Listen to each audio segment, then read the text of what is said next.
Greetings, traveler of hours. I am the Watcher. I have walked the corridors of memory, where time slows to a hush and the forgotten lingers like mist upon the walls. I do not change what I see. I do not turn the wheel. I simply witness and remember. Tonight, if you would rest beside me, I shall share with you a tale not of grand banners or thundering charge, but of the quiet breath of stone, of the strange, delicate rituals that shaped beauty in the Middle Ages. This is not a tale of life's fullness, but of a perfection so pale and brittle it could shatter at a touch. Here, faces were pale as moonlight, lips pressed like rose petals dried flat in a book, foreheads bared by patient plucking, hair coaxed to gold with lie and sun. And in these long-vanished courts, to be admired was also to be bound, to live always beneath the mirror's verdict, sculpted into an ideal that could never be fully reached. If your eyes are heavy, or your spirit weary, come walk with me. Let us move slowly through these galleries of the past, where the candle burns low and the fire's breath is soft. There is no rush here, only rhythm, only the quiet turning of time. Now hush, the castle is not yet awake. The candle still burns low, its flame no larger than a moth's wing. Beyond the narrow chamber, the castle lies quiet, the stones holding the night's chill in their bones. Here, in this stillness, beauty waits to be made. In the courts of the Middle Ages, pale skin was not merely admired, it was required. It was a code, a silent badge of belonging, and without it, a woman might be marked as lesser no matter her birth. The fairest complexions, smooth and untouched by the sun, spoke of privilege. But this whiteness was rarely a gift of nature. It was fashioned, stroke by stroke, in a daily ritual of patience, privation, and pain. I remember a chamber in the north wing of a great house, its shutters barred against the dawn. The air inside was heavy with the faint tang of vinegar. At the center, upon a low stool, a lady sat while her maid prepared her paints. Ground chalk swirled in a shallow basin, mixed with water until it clouded like winter milk. The maid's hands moved with slow, practiced rhythm, for every gesture had been repeated so many times it was as much ritual as service. The mixture was spread thin across the lady's skin. First the forehead, then down the cheeks, across the jaw. Each stroke dulled the life beneath, softening the natural flush until her face was as pale as fresh parchment. Beneath the surface, faint blue veins shimmered like threads of glass. In that age, such signs were thought to reveal refinement, the suggestion that one's blood was so pure it might be spun into silk. For those of higher station, there was ceruse, the lead-based paste that clung to the skin like porcelain. It caught the candlelight with an almost holy glow, but beneath, it ate away at the flesh. The beauty that seemed eternal in the mirror was already withering in truth. The pursuit of paleness touched every inch of the body. Hands were kept white and fine, hidden from the sun by long gloves lined with linen. In summer, ladies would retreat to shaded gardens rather than risk a stray beam undoing their efforts. Some even slept with slices of bread soaked in rosewater pressed against their cheeks, believing it would draw out any trace of color. There were darker methods still, whispered of but rarely confessed. Small bloodlettings at the arm, enough to weaken the pulse and drain the flush from the face. It was said to grant a languid grace, the slow movements of one who had no need to hurry. I have seen such faces at feasts, serene and still, as though each breath were chosen with care. Beyond the castle walls, women in the fields bore the sun without shame, their cheeks warm from wind and work. But in the eyes of the nobility, such color was a mark of toil. Pale skin became not just an aesthetic ideal, but proof of a life untouched by labor. And so, in the dim light of her chamber, the lady would rise, every gesture measured. She would step into the corridor where eyes waited to judge. Her paleness preceded her, announcing her status before a word was spoken. It was beautiful, yes, but it was the kind of beauty that left no room for living. The pale face did not belong only to the living woman. It was also the face that would be remembered, preserved in pigment and gold leaf, so that centuries later it could gaze back at those who never knew her name. In the quiet workshops of painters, the ideal of whiteness was perfected. There, beneath the sharp scent of linseed oil, the hands of artists smoothed skin into flawless planes, erasing freckles, softening lines, turning the play of shadow into the faintest blush. A woman might arrive to sit for her likeness with a complexion marked by the faint yellowing of age, but on the finished panel she would appear ageless, her cheeks pale as ivory polished by the sea. Some portraits were meant for marriage negotiations, sent across borders to strangers who would never meet the bride until the vows were nearly sealed.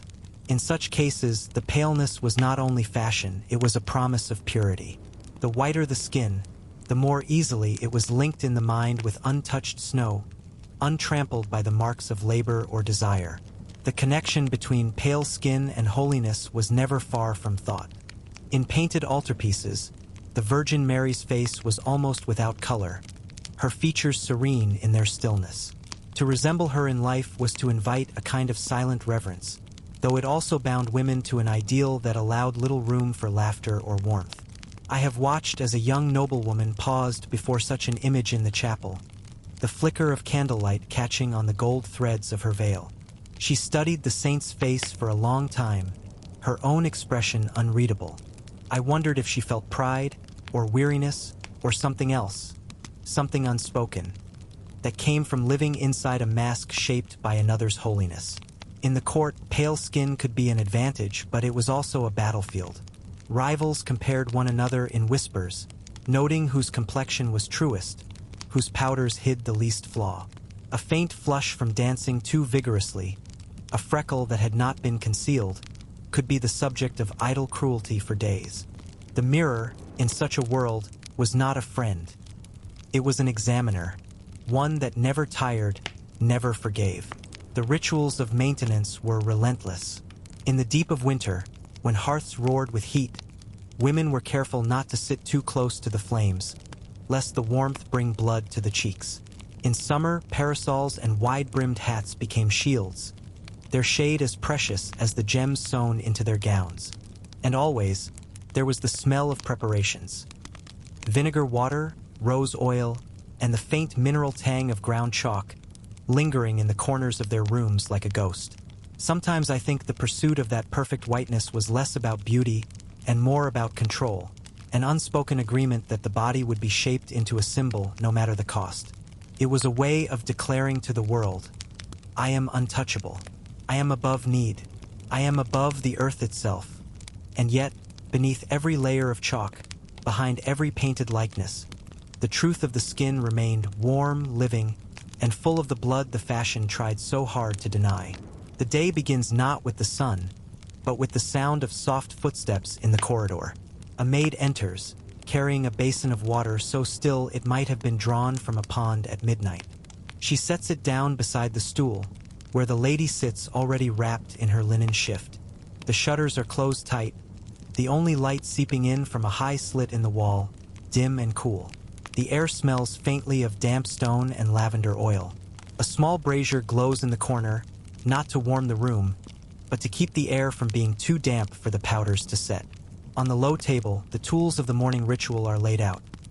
A shallow bowl of chalk and vinegar, a small jar of ceruse, a wooden comb, a length of soft linen for blotting, and a mirror no larger than a hand. The first task is cleansing, though here, cleansing does not mean water on the skin. The face is dabbed with linen soaked in rose water, the touch gentle but cool. This is not meant to refresh so much as to prepare, to strip away the faint oil of the night without awakening too much blood beneath. The skin must remain calm, almost drowsy, for the paints to lie smooth. Then comes the chalk mixture. The maid stirs it with the tip of a small bone spoon until it thickens to a pale cream. It is applied with slow, upward strokes, starting at the chin and working toward the hairline.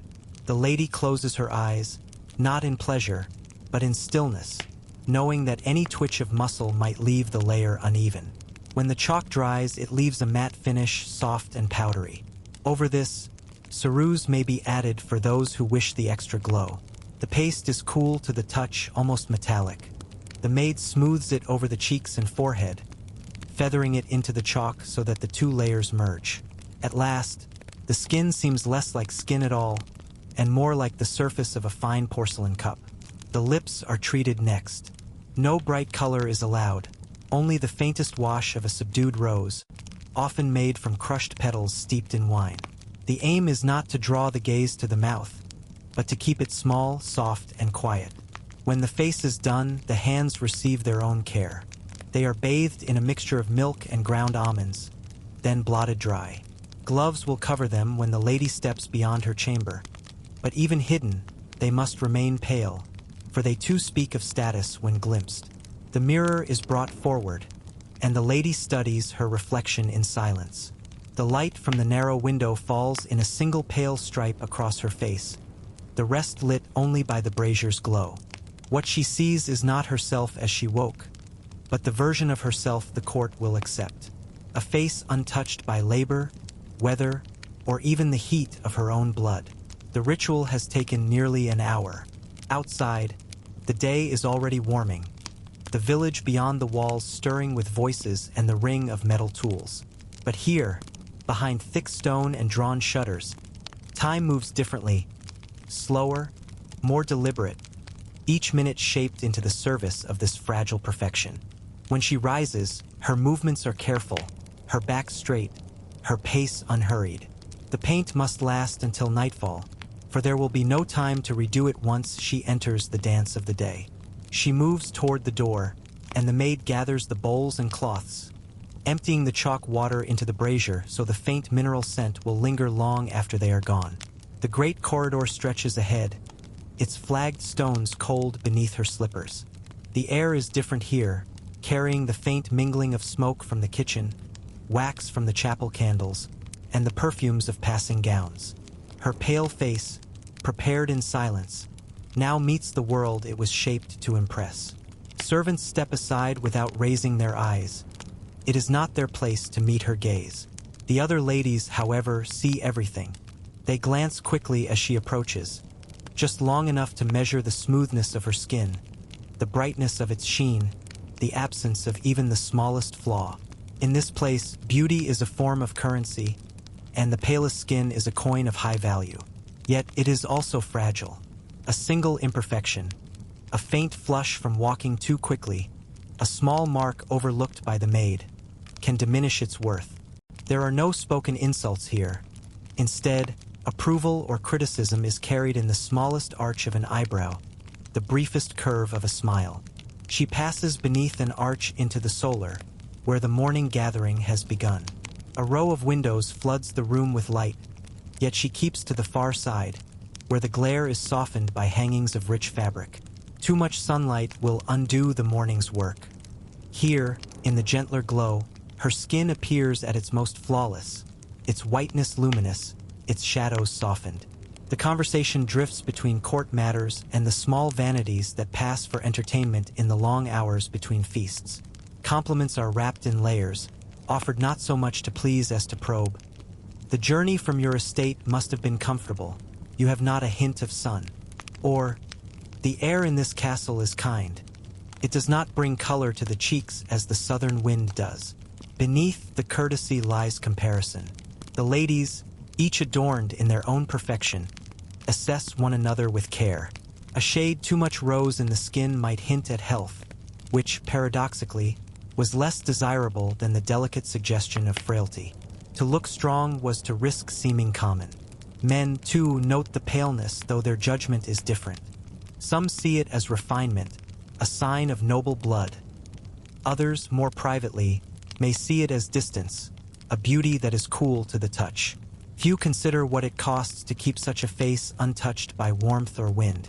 As the day continues, her expression remains composed, her movements measured. Every gesture is part of the illusion. The slow turn of the head, the lowered eyes that let light glance softly over her skin. Her hands rest in her lap, gloved but relaxed, for tension might crease the fabric and betray the shape beneath. It is an art that demands constant attention, yet attention itself must never be visible. She must seem as if she awoke this way, untouched by effort. The truth, of course, lies back in the chamber, in bowls of chalk water and the quiet hands of a maid. And as she moves from group to group, her pale face remains a kind of mask. Not false, but fixed, its beauty held in place by will as much as by powder. It is the face she shows to the world, and the one the world will remember. The day folds itself into evening. Light seeps from the high windows, replaced by the warmer glow of torches and candles. Music drifts faintly from the hall, slow strings, a murmur of voices, but in the upper chambers, the air is quieter, wrapped in the faint scent of smoke and beeswax. She returns along the same cold stone corridor she walked in the morning, the same tapestries swaying slightly in the draft. Her steps are slower now. The weight of the day's careful stillness clings to her, heavier than any gown. In her chamber, the shutters are still drawn. A single lamp burns on the table, its light small and soft. The maid waits, already preparing the basin. No hurried movements, just the measured grace of hands that have done this every night for years. The gloves are set aside, the gown unfastened, the heavy skirts slipping into a heap on the rushes. Without the structured layers, she seems smaller, the posture of the day melting from her shoulders. She sits before the small mirror, and the maid begins the work of undoing the morning. First, the gloves of powder are lifted from her hands with a dry cloth. Then the face, linen dipped in warm rosewater, pressed gently to soften the layer of chalk and ceruse. The white gives way to faint, uneven tones, patches of natural warmth returning in the wake of the cloth. Each pass reveals more of the woman beneath, the cool mask dissolving into a skin that breathes again. No one beyond this room will see her like this. This unpainted face is not for the court, nor for portraits, nor for the subtle duels of glances and whispers. It is for herself and perhaps for no one else at all. When the last trace of powder is gone, the basin is emptied into the brazier, where the water hisses against the coals. The scent of chalk rises one final time, then fades. Her hair is unbound, falling in quiet waves over her shoulders. The maid withdraws without a word, leaving the room in a stillness so complete that even the castle seems to pause. She sits for a long while before the mirror, no longer studying, no longer guarding her expression. Her hands rest loosely in her lap. She does not need to decide whether she feels beautiful. The day's performance is over. The eyes of the court close to her now. Outside, the night presses close against the walls. In the distance, the bell for Compline tolls, each note fading into the next. Here, in the privacy of the dim chamber, the pale face of the chosen has given way to the simple face of the woman who wore it. I watch as she leans forward, blowing gently on the lamp until its flame dies. In the darkness that follows, the mirror no longer offers judgment. It reflects nothing at all. The castle wakes again, but not all who rise will break their fast.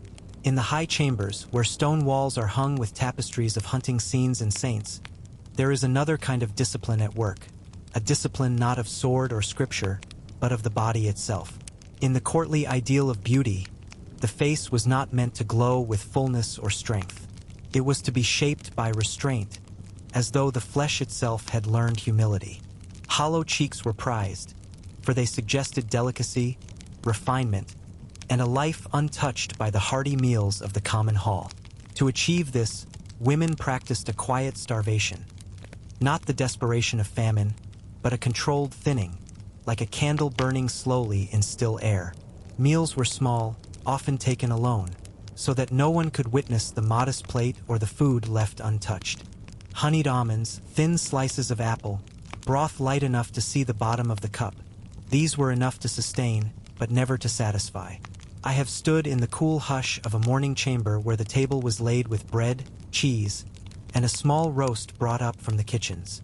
The lady's eyes lingered on them only for a moment before she turned away, lifting instead a cup of watered wine. She sipped slowly, the taste thin on her tongue, her stomach quiet with practiced patience. Such restraint was not always private. At feasts, a woman might take only the smallest bite from each course, leaving her plate nearly full. To eat sparingly before many witnesses was to display one's control, a performance as much as a habit. The hollow cheek was not merely a shape. It was the visible proof of discipline, as though each meal refused was another step toward the ideal. Of course, the body did not always comply. There were faintnesses, moments when the room swayed unexpectedly, when the pulse beat too hard in the ears. These were disguised with a small smile, a lowered gaze, a hand resting lightly on the table until the world steadied again. And if anyone asked, it was not hunger, but a passing weariness. Beyond the court, in the village, the women's cheeks were full from bread and stew, their energy drawn from the work that filled their days. They laughed with their mouths open, showing teeth, swallowing ale in great gulps. In the eyes of the nobility, such vigor was unpolished. But here, in the castle's upper chambers, beauty was quiet, controlled, and a little hollow, like a face painted in careful shadow, where the absence of flesh was considered a kind of ornament. And so, each day began with this silent pact, to keep the face not too alive, not too fed, not too warm. A beauty that was, in truth, a slow unmaking. The great hall was a theater, though no one named it so. Its stage was the long table set for the midday meal, its players the lords and ladies who arrived in silks and satins, trailing murmurs and perfumes in their wake. And though there would be music and laughter, the truest performance was not in the songs or the words spoken. It was in how one ate and how little one ate. From my place in the shadowed gallery, I watched as platters moved along the table. Roasted birds glazed with honey, pears poached in spiced wine, trenchers stacked with bread still warm from the oven. Servants poured ale and wine, their hands practiced in the rhythm of feast service. Yet, as the courses passed, many plates remained almost untouched. This was no accident. To eat too well, too eagerly, was to betray a certain earthiness unbecoming of the courtly ideal. The ladies, especially, navigated the meal with delicate precision, breaking bread but not finishing it, tasting meat but not taking a second bite. A pear might be halved, its soft flesh pressed gently with the edge of a knife before being set aside, as though the appetite had been satisfied by scent alone. Across the table, I saw the glances that moved like currents between them, quick, assessing, measuring, whose cheekbones stood sharpest under the light, whose jaw cast the cleanest shadow. It was a contest fought in silence, yet the stakes were keenly felt. There was a skill to declining food without appearing rude. One might lean toward a neighbor, engaging in quiet conversation until the platter passed by. Another might feign interest in the musicians, turning the head just as a servant approached with a trencher. Such maneuvers were subtle, their success measured by whether the absence of eating went unnoticed by the host, but noted quietly by rivals. Not all bore the strain with ease. Now and then, a hand would slip beneath the table to press against the stomach, or a smile would stiffen for a moment before softening again. There were times, too, when the hunger showed in the eyes, quick, unguarded looks at the food that passed by. These moments were brief, but I saw them as I see all things. When the meal ended, the company rose as though the table had been a test they had passed. The music swelled, dancers took the floor, and the performance shifted to movement and grace. Yet the hunger lingered, tucked beneath the elegance like a shadow at one's feet. Outside, in the lower courtyard, the servants gathered in the warmth of the kitchen, their plates full, their laughter rising over the clatter of spoons. In their world, to eat heartily was no vice. But up in the great hall, beauty demanded restraint, and restraint demanded that every hunger, of body or spirit, be hidden beneath a perfect, hollowed face. She was new to the court, and though her name carried the weight of an old family, her face was not yet known. That anonymity could be dangerous, without attention. She could fade into the edges of gatherings, her place determined for her rather than chosen. Her beauty was not of the glowing kind. It was something sharper, still forming under the tutelage of the older ladies. Her cheeks were already slender, but not yet the sculpted hollowness the court adored. And so, from her first morning, she began the discipline. Breakfast was the easiest to skip. The kitchen smelled of spiced porridge and fresh bread, but she passed them by, claiming she had been called to the chapel for prayer. In truth, she lingered instead in her chamber, sipping only warm water steeped with lemon balm. By midday, the test began. The great hall filled with the heat of roasted meats, the sweetness of honey-glazed roots, the yeasty warmth of bread just broken. She took her place midway down the table, her gown a soft shade of ash blue that caught the light but did not outshine her neighbors.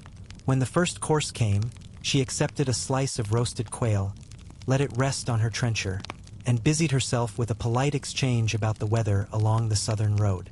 She touched the meat with her knife but did not eat. The bread, she tore into small pieces, letting them rest by her fingers as though forgotten. A dish of stewed apples passed by. She leaned away slightly, her smile fixed as she declined. First, it was an effort. Her stomach murmured quietly, a sound masked by the music, but one she felt with an ache that reached her throat. Yet she remembered the faces she had studied on her arrival, the way a certain lady's cheekbones seemed to catch the light, how her temples shadowed perfectly beneath the wimple. By the end of the meal, she had tasted only a single bite of the quail. Her goblet was nearly full, its watered wine untouched except for the smallest sip. And yet, in the glances that passed around the table, there was already the faint beginning of approval. In the days that followed, she refined her method. She learned the art of moving the same piece of bread about the trencher so it seemed she had eaten more than she had. She mastered the rhythm of conversation that allowed platters to pass without drawing notice. She began to feel, not hunger exactly, but a curious lightness, as though her body were learning to live on something other than food. By the end of her first month, the change was visible. Her cheeks, once softly rounded, now sloped inward beneath her eyes.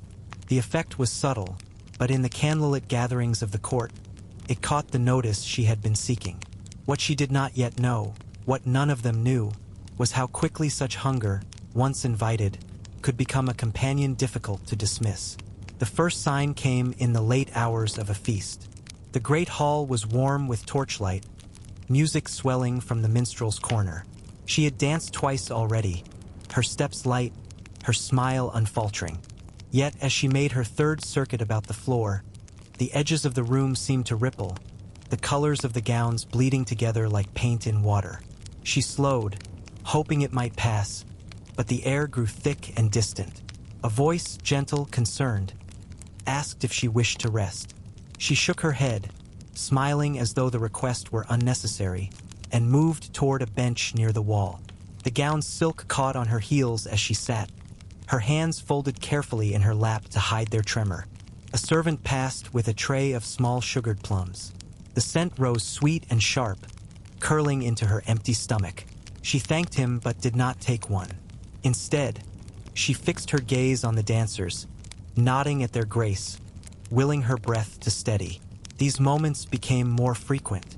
While walking through the cloister gardens, she would pause, pretending to admire the frost-laced hedges when, in truth, she needed the stillness to keep her balance.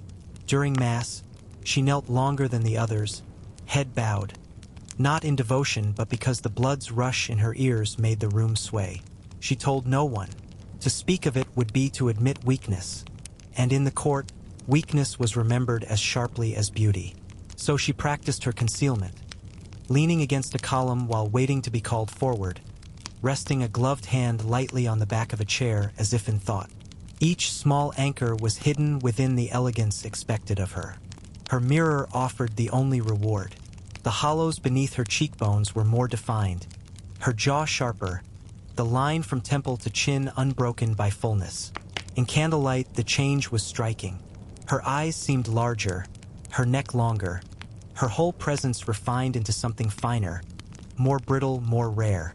Yet sometimes, late at night, she would press her palm against her belly and feel its stillness, its quiet emptiness. She could not decide if it was victory or loss. Winter deepened, and with it came the long nights when the castle's halls fell silent except for the wind pressing against the shutters. In these hours, she sometimes sat awake. The fire in her chamber burned low, her hands folded in her lap as though she were still in company. The hunger was no longer a fleeting ache. It had become a presence, patient and persuasive. It whispered to her in the morning, urging her to take only a sip of watered wine instead of bread. It guided her hand away from the serving dishes at supper, letting her lips curl into a faint smile when others urged her to eat. There was a strange comfort in it now. To To feel light, almost hollow, was to feel apart from the weight of the world. Her steps on the cold stone seemed softer, her skirts less cumbersome. When she looked into the polished silver of her mirror, the face that gazed back at her had the lean, sculpted elegance she had once admired in others. But there were moments when the mask slipped, only in solitude. Kneeling to pray, she would find herself swaying, her voice thin in her own ears. Climbing the narrow stairs to the solar, she would pause halfway, resting her hand against the wall's chill surface until the spinning slowed. The court noticed the change, though no one spoke of its cost. Instead, they offered the kind of praise that bound her more tightly to her path. You grow finer with every passing week. There is a rare grace in your bearing. Words like silk threads, invisible yet binding, keeping her within the pattern she had chosen. One evening, she passed a mirror in the hall and saw herself not in candlelight, but in the harsh silver gleam of moonlight through a high window. The hollowness of her cheeks was stark, her lips pale, her eyes large and still. For a moment, she did not know if the face belonged to her or to some older portrait hanging in a distant chamber. She did not linger. The hunger had taught her the art of moving on, of holding the image but never the doubt. In time, her beauty became the kind that was spoken of quietly, admired for its refinement, remembered for its severity. Yet it was a beauty that had taken more than it gave, leaving her with a grace built from absence. And in the stillness of her chamber, when the fire dimmed and the air grew cold, she would sometimes touch the hollow beneath her cheekbone, tracing it like a relic, proof of a devotion no one would ever truly see. In the dim light of the garderobe window, I once watched a lady pluck the edge of her hairline, one strand at a time. She worked with the precision of an embroiderer, though her canvas was her own skin. The sharp little tweezers clicked softly, and with each pull, her forehead grew higher, smoother, emptier. In the courts of the Middle Ages, a lofty brow was the height of elegance. It was said to reflect intelligence, serenity, and nobility, qualities more imagined than proven, yet endlessly sought. A forehead broad and unbroken by hair was a kind of crown in itself, announcing refinement before the mouth had spoken a single word. To achieve this, women submitted to the slow ritual of removal. Hair was not merely combed back, it was erased. Stray curls were tugged away by hand, or softened with herbal pastes until they could be wiped from the skin. In some places, the fashion went further still. The eyebrows, too, were thinned or taken away entirely, leaving the face an open, unshadowed expanse. I remember a chamber where 3 women sat in a row, their heads bent beneath the careful fingers of attendants. A bowl of warm oil stood nearby, catching the firelight. The scent of rosemary and thyme rose from it, meant to soothe the skin after the plucking. There was little talk, only the occasional breath drawn against the sting. Beyond the castle walls, such a forehead would have seemed strange, even bare to the point of discomfort. But within, it was a mark of belonging. It was the frame for the elaborate hennons and veils that rose like spires above the head. Without the wide brow beneath, the balance of the headdress would seem wrong, the elegance incomplete. The pain was not considered cruelty. It was part of the art, as necessary as the painter's scraping of a panel before the first layer of gold leaf. And like that gilded surface, the high forehead caught the light, turning the curve of bone into something sculpted, deliberate, and admired. The morning was hushed in her chamber, though outside the castle walls the market square was already alive with the clatter of wheels and the calling of merchants. Here, the shutters were drawn to narrow slits, letting in only the thinnest blades of light. She sat upon a low stool, her hands folded tightly in her lap, the linen of her shift pressed smooth beneath her fingers. In a week's time, she would be wed, her likeness captured in a portrait to be sent ahead to the family she would soon join. The face in that portrait must speak of elegance and obedience, but above all, it must bear the high, clear brow that the court deemed beautiful. An attendant moved behind her, dipping a cloth into a bowl of warm rosemary oil. The scent rose, sharp yet calming, and was pressed along the edge of the bride's hairline. It glistened faintly in the dim light. Another attendant stepped forward with the fine, iron tweezers, small as a bird's beak, and began to pluck. The work was slow. Each hair was grasped and drawn out with a small, precise motion. The bride's lips parted slightly, though she did not speak. A wince might have betrayed her inexperience. Better to keep still, as if the sensation were nothing. The skin at her brow grew pink, the curve of her forehead stretching upward with every stroke. Beside her, on the table, lay the headdress she would wear for the sitting. A soft hennin of pale silk, its veil pinned to fall in a sheer cascade down her back. Without the bare expanse of forehead beneath it, the shape would lose its harmony. The plucking went on, punctuated only by the gentle tapping of the tweezers being set down. The oilcloth pressed again to soothe the skin. In time, the hairline had retreated in a clean arc. The brows themselves thinned to pale lines, almost invisible. The face that looked up into the mirror was both hers and not hers. Familiar in the set of the mouth, unfamiliar in the openness above it. She would keep it so in the days to come, for once the portrait was sent, her new household would expect to meet not just the bride herself, but the vision they had already received on parchment. The forehead was no longer merely a part of her. It was a promise she had agreed to bear. The painter's chamber smelled faintly of pigments ground in oil, of wooden panels rubbed smooth with pumice stone, and of the faint tang of drying gesso. The light came from a single tall window facing north, cool, constant, and kind to the subtleties of skin. The bride-to-be sat upon a narrow chair, her back straight despite the weight of the hennin. The veil pooled like water around her shoulders, a pale frame for the new expanse of her forehead. She had been told to keep her face serene, her lips closed, her gaze steady. The painter, a thin man with hair gone silver at the temples, studied her for a long moment before lifting his brush. He began with the outline of her face, a soft curve drawn in fine charcoal.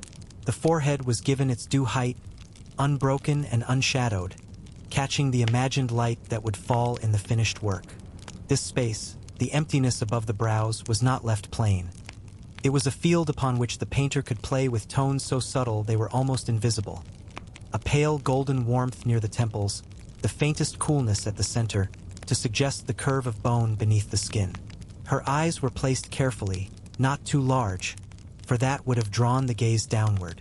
They sat like calm pools beneath the broad arch of the brow, the space between them lending her an air of thoughtfulness. The lips were softened, the chin refined, yet the forehead remained the true crown, its height guiding the viewer's eye upward, as if toward something lofty and pure. Beside the easel, small shells held the colors. White lead brightened with a touch of vermilion, ochres for warmth, a greenish earth for the shadow that would give depth without breaking the pale harmony. The brush moved in delicate strokes, layering thin veils of color until the surface of the forehead seemed to breathe, catching the light like polished stone. The painter knew his craft well. The high brow was not only fashionable, it was a silent claim. To see it in a portrait was to see the work of leisure, of grooming, of a household that could afford such refinement. In centuries to come, when the bride's name was spoken perhaps only in passing, the image would still bear that same message. When the sitting ended, she rose slowly, her neck stiff from holding so still. She did not yet know how her likeness would appear once the colors had fully dried. But she knew this. Her forehead would live in that panel far longer than she would. In the mornings, before the castle stirred to life, the work began again. The mirror, small and polished to a soft gleam, was placed on the table beside a dish of oil, a length of linen, and the narrow tweezers. A candle burned low, its flame steady, for even the faintest draft could upset the precision of the task. The hairline, freshly plucked only days before, had already begun to return in the faintest dark haze. Each strand, no longer than a grain of wheat, was found and taken, its root tugged clean from the skin. The brows were combed and thinned again, their arches kept so delicate they seemed drawn in shadow rather than grown. It was an art of vigilance. Neglect it for even a week, and the line would blur, the brow descend, the face lose the lofty openness that fashion demanded. And in the court, where eyes were sharper than knives, such lapses were noticed. The high forehead was a battlefield without banners. Two women might meet in the solar and exchange warm greetings, yet each would glance, casually so it seemed, at the other's brow. Was the line still as high? Were there stray curls edging forward? Had the brows grown too bold, too expressive? These were judgments as cutting as any remark about dress or manners. Whispers followed those who failed to maintain their crown. She has grown careless. Perhaps she cannot bear the pain. Pity, the brow was once so fine. Such words, though soft, carried far in the long corridors of the court. For some, the rivalry became a quiet obsession. A lady might rise earlier than the rest to tend her forehead in solitude, unwilling to reveal the effort behind the perfection. Others sought remedies from apothecaries, salves meant to slow the hair's return, though their scents betrayed them. Strong garlic for one, bitter wormwood for another. In gatherings, when a shaft of sunlight caught the smooth curve of a woman's brow, it was more than a momentary beauty. It was a signal of discipline, of constancy, of victory in a game played daily and without mercy. And yet, for all its poise, the high forehead was fragile. One lapse, one illness that kept a woman from her mirror, and the crown would slip, hair reclaiming the bare space like ivy creeping back over cleared stone. Night drew the castle into stillness. The rushes in the corridors muffled footsteps, and the torches along the walls burned low, their light turning the air the color of ambered honey. In her chamber, she sat before the mirror, not to pluck or to paint, but simply to see herself as she was. The headdress had been set aside, its veil folded in neat lengths upon the chest. Without it, her hair fell forward in soft wisps that did not respect the fashion's boundaries. They drifted over the pale sweep of her forehead, grazing the brows that had been kept so fine. She did not push them back. The tools of her daily labor rested untouched. The tweezers, the oil, the comb. The candle's flame leaned toward the draft, casting the upper half of her face in a shifting half-light, as if the crown of emptiness were already fading into shadow. Her hands, free of gloves, touched the skin just above the brows, tracing the tender smoothness where hair had been taken again and again. Beneath her fingertips, she felt the small ridges of bone, the warmth of her own blood moving quietly beneath the surface.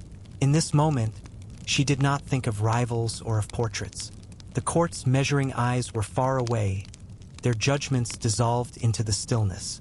Here, she could imagine letting the hair grow back, the brows thicken into their natural curve, the face regain the frame it had once worn without thought. But such imagining was brief. She knew that with the morning would come the return of discipline, the careful removal, the silent contest, the crown restored. Yet for now, in the soft dark, the high forehead belonged to no one but herself. When at last she lay down, the loose strands of hair settled across her brow like a veil spun by the night itself. In dreams, there were no tweezers, no rivals, no empty space to be kept bare. Only her own face, whole and unmeasured, meeting her as an equal. The morning was clear, the sky a pale wash of blue above the castle's highest tower. In the small garden enclosed by cloister walls, a group of women sat with bowls and jars laid out before them, the air sharp with the scent of herbs and something harsher, like stone soaked in rain. In these days, golden hair was a prize so rare that it was pursued with the same dedication as jewels or fine silks. It was said to catch the light of heaven, to glow even in shadow, to mark the wearer as touched by fortune. But nature granted it to few, and so the rest turned to alchemy.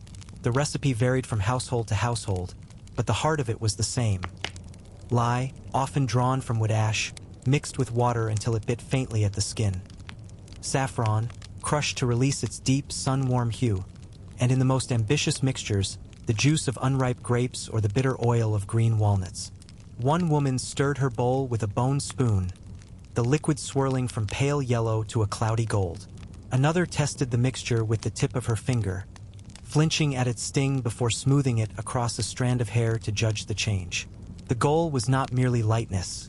It was brilliance, the color of wheat in full sun, the shimmer of coin freshly struck. The process was as much performance as it was craft. Hair was combed forward over the brow or spread across the rim of a wide, flat hat with no crown, so that the strands hung freely over the brim. Beneath this frame, the face was shaded while the hair was exposed fully to the sun's gaze.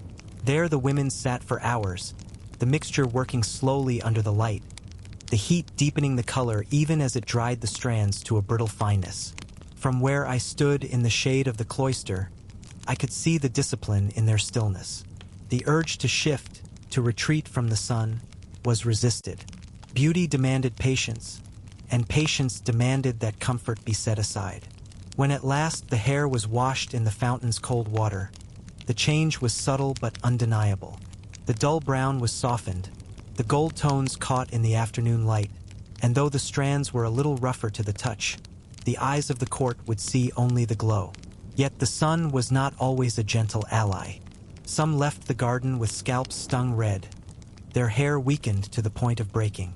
The price of gold was not measured in coin, but in the slow theft of the hair's own strength. She had been born with hair the color of chestnuts, rich, dark, and strong. In another age it might have been praised, but here, where the court whispered of angels' tresses and saintly gold, it was only a reminder of what she lacked. The first attempt at lightening had brought her hair to a warm amber, enough to earn compliments in the shadowed halls but not enough to gleam like sunlit wheat. And so she sought stronger remedies, consulting with her maid and the household's herbalist for mixtures that might coax the strands closer to the ideal. One such mixture began with alum, ground to a fine white dust, mixed into lye water until the liquid shimmered faintly in the bowl.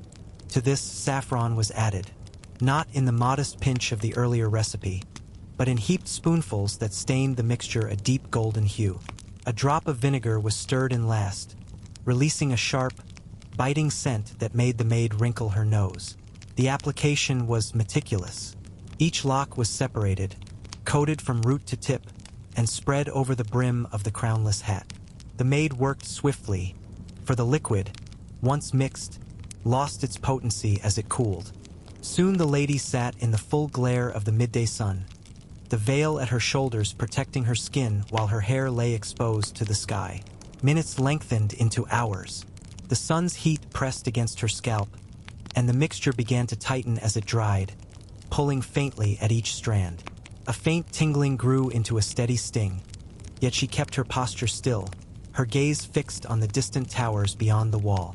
When the hair was at last rinsed, the change was dramatic.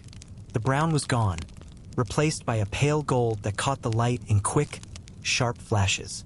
The court would not know the scent of vinegar still clinging faintly to it, nor the dryness that made the ends rough beneath her fingers.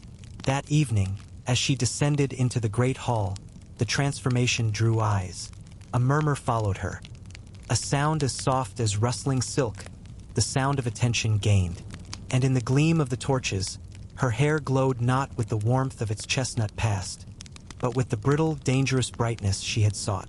She did not yet think of what might happen after many such treatments, when the strands would grow thin as threads and break with the gentlest pull.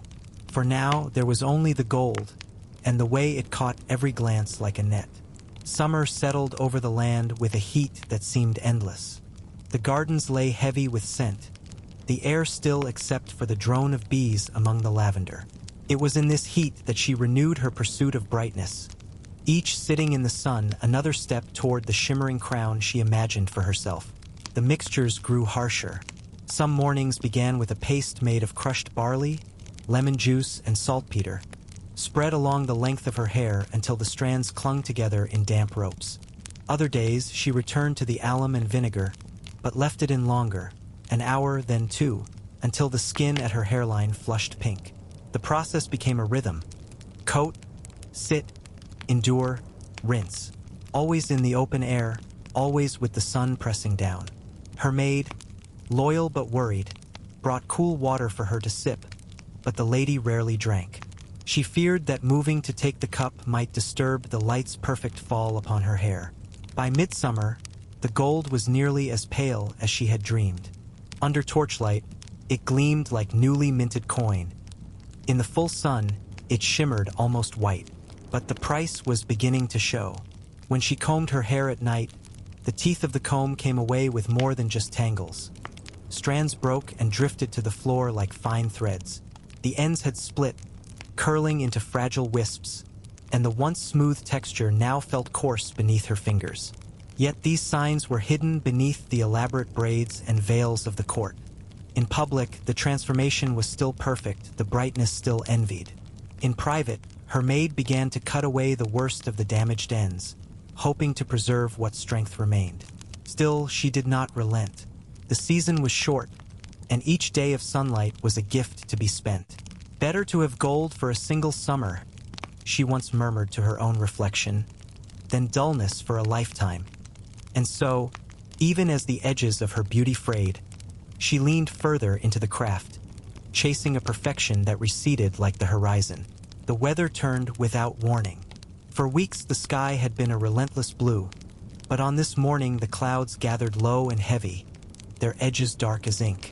The garden where she always sat was damp from a night's rain, and the air carried the cool scent of wet earth. She paced along the covered walk, her crownless hat in hand, the prepared mixture cooling in its bowl. The sky gave no promise of sun. Without its heat, the alchemy would falter, the gold would dull, the change too slight to notice. Her maid suggested waiting. "The summer is not yet over," she murmured, her voice low, but the lady shook her head. Time was not to be trusted. The court's attention was fickle, and a single feast without her brightness might let another take her place in the quiet hierarchy of beauty. So they moved to the highest balcony, where the clouds seemed nearer. She spread her hair across the brim of the hat and sat with her back straight, facing the dim light. The wind shifted often, carrying a chill that raised the skin along her arms. Without the warmth of the sun, the mixture's sting was sharper, the damp air turning its bite into a constant prickling. She waited hours, though the change was slight, only the faintest lift in color. The real cost came later. That night, when the mixture was rinsed away, her hair felt weaker than before, the strands breaking mid-length, the comb catching on frayed edges. The mirror showed the shine still there, but the substance beneath it thinning, as though the gold had eaten away the root. The next morning, the rain returned. She kept to her chamber, the bowl of mixture untouched on the table. It was then she realized how dependent she had become on the ritual, the hours in the sun, the patient sting, the unveiling of the rinse. Without it, she felt unfinished, her beauty in suspension. Outside, the storm passed and the sun broke through, but the air was already cooler. The season's height had slipped away without ceremony, and with it the ease of her golden crown. What remained would have to last until the light returned. Autumn arrived quietly, as it often does, first in the cool breath that drifted through the corridors at dawn, then in the sharper scent of the air after sunset. The sun still shone, but its warmth no longer lingered on the skin, and the days were shortening as though drawn back by an unseen hand. She sat at her mirror, her hair unbound, the strands falling in pale waves over her shoulders. The gold was still there, but not with the same fierce brightness. In the dimmer light of autumn, it seemed softer, muted by the season's calm. A month ago it had blazed in the sun. Now it shimmered like something remembered rather than present. The damage, however, was clearer. The ends were rough, the lengths uneven where the maid had trimmed away breakage. When she ran her fingers through it, they caught in places where the hair had knotted around itself. Beneath the surface gleam, the strands were brittle, a little hollow, like stalks left too long in the field after harvest. Yet the court still admired it. At feasts, the torches picked out the gold, making it seem richer than it was. Compliments came easily, though they were laced with the unspoken truth that beauty here was always a thing to be chased, never held. In the privacy of her chamber, she thought of the summer mornings in the garden, the patient heat, the sting of the mixture, the way the sunlight seemed to sink into the very core of her hair. There was a part of her that longed to repeat it, even knowing the cost. But the season for such work had passed, and to force it now would be to risk losing more than she had gained. And so she learned to wear her gold as the year wore its last flowers, with grace, knowing it would fade. The winter would come, and with it the darker tones that had been her birthright. Perhaps by then she would decide whether to let them return, or whether to begin again when the sun rose high once more. For now, she bound her hair in silk, tucking the ends gently away, as though cradling a treasure too delicate for the cold air. In the mirror, she saw not the loss, but the echo of the summer she had made for herself, and for a moment, it was enough. In the still hour before dawn, a lady's chamber was lit only by the pale flame of a single candle. Beside it sat a small chest, its compartments neatly arranged with jars and brushes, powders and pastes. From these would be drawn the face she would show to the court, a face not wholly her own. In the medieval world, beauty was as much the work of artifice as of nature, and the most coveted complexion was pale, even, and without blemish. To achieve it, women turned to powders ground from white lead, known for its soft, milky sheen and for the way it clung to the skin. It masked freckles and shadows, turning the face into a smooth, unbroken surface, a living canvas. The making of such powder was a craft in itself. Vinegar was poured over thin strips of lead and left in a sealed pot until the metal bloomed with a soft, white crust. This crust was scraped away, dried, and ground to the finest dust, then mixed with oil or water to form a paint that spread thinly across the skin. The effect was immediate, a transformation from the warm, uneven tones of life to the pale perfection that fashion decreed. But the powder carried more than beauty. Its touch was cool at first, then faintly tightening, as if the skin were being drawn upward. And beneath that smooth surface, the lead's poison seeped slowly into the body, bringing with it a host of ailments too subtle at first to be connected with the morning's ritual. I once watched a noblewoman dip a soft brush into such powder and sweep it across her cheeks in long, even strokes. The candlelight caught the new pallor, lending it an almost ethereal glow. She did not pause to think of the metal's weight beneath the beauty, nor of the days when her skin would grow dry, her hair thin, her strength dulled by unseen hands. In the court, the danger was never spoken of openly. The pale mask was not only a mark of beauty but of status, the sign of a life spent indoors, away from the sun's touch, a life of leisure rather than labor. And so, each morning, the powders were laid on again, covering yesterday's weariness with today's perfection, the poison hidden in plain sight. She was one of the court's brightest ornaments, graceful in movement, quick with her wit, and possessed of a beauty that seemed untouched by time. Her face was always pale and luminous, her cheeks faintly flushed with a hint of rouge, her lips delicately tinted like petals in first bloom. Yet this perfection was no gift of nature. Each morning, long before she appeared in the hall, she sat at her dressing table, the small jars of her craft arranged before her like instruments of a sacred rite. The lead white paint came first, smoothed over her skin in a thin, even layer, then a dusting of powdered orris root for fragrance, and a touch of cinnabar to the cheeks for warmth. The ritual took patience, and she gave it gladly, for her place at court depended on the illusion it created. At first, the paint seemed to be her ally. It hid the faint freckles across her nose, softened the fine lines at the corners of her eyes, and turned her skin into something like polished ivory. But after years of daily use, changes began to show, subtle at first, then harder to ignore. Her skin, once supple, grew dry and brittle beneath the layers. Small cracks formed near the mouth, which she carefully filled with more powder before stepping into public view. A constant dull ache settled in her temples, and her hair, though carefully dressed, had begun to thin at the crown. None of this reached the eyes of the court. Under candlelight, the painted mask still shone flawlessly, and compliments continued to follow her. But in private, her maid saw the truth. At night, when the paint was removed with wine-soaked cloths, the skin beneath was pale not with beauty, but with the sickly hue of the poison that had seeped slowly into her blood. Still, she did not stop. The thought of appearing without her paint was unthinkable. Better to endure the slow decay, she reasoned, than to face the whispers that would surely rise if her bare skin were seen. Beauty, in the court's measure, was worth any cost, especially one paid quietly. And so each morning, the mask was remade, perfect and poisonous, hiding the truth until the day's light faded and the work began again. Winter had settled over the castle, and with it came the endless round of feasts and gatherings held indoors.